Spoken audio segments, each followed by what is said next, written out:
Assalamualaikum warahmatullahi wabarakatuh. Dalam tugas ini saya hukum bisnis akan membahas tentang PT, yaitu perseroan terbatas atau PT. PT atau perseroan terbatas yaitu adalah badan hukum yang dimiliki oleh minimal 2 orang dengan tanggung jawab yang hanya berlaku pada perusahaan tanpa melibatkan harta pribadi dan pengurus dan pemegang saham perusahaan tersebut. Di dalam PT, pemilik modal atau pemilik saham tidak harus memimpin perusahaan dengan cara menunjuk orang lain untuk menjadi direktur atau komisaris.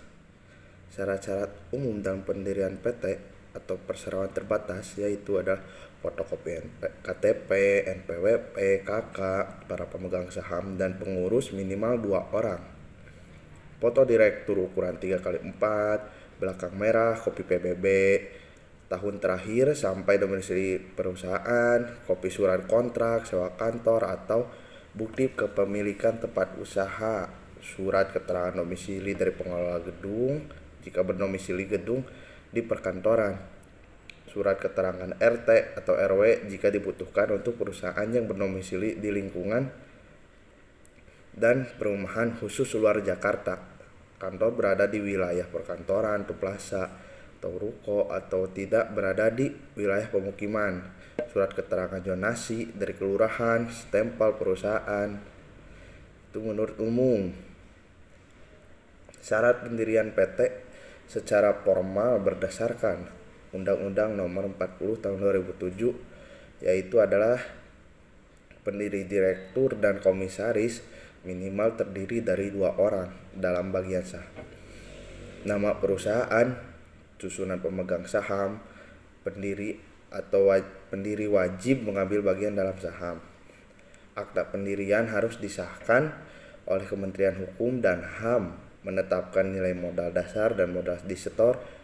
Nilai modal setor minimal 25% dari modal dasar.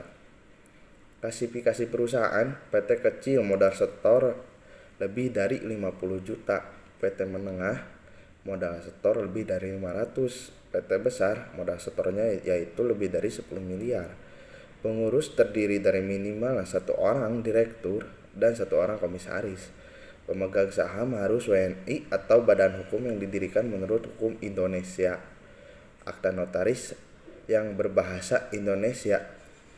Tahap pendirian perseroan terbatas yaitu pengecekan nama, pembuatan draft akta, pembuat tanda tangan akta, pengesahan di Kementerian Hukum dan HAM, pengajuan SKDP sementara, pengajuan NPWP perusahaan, pengajuan SKDP perpanjangan, pengajuan SIUP, pengajuan TDP. Nah, itu adalah syarat-syarat dalam pendirian PT dan PT itu apa. Dan untuk pembahasan ini cukup dari saya cuma segitu. Sekian dan terima kasih. Wassalamualaikum warahmatullahi wabarakatuh.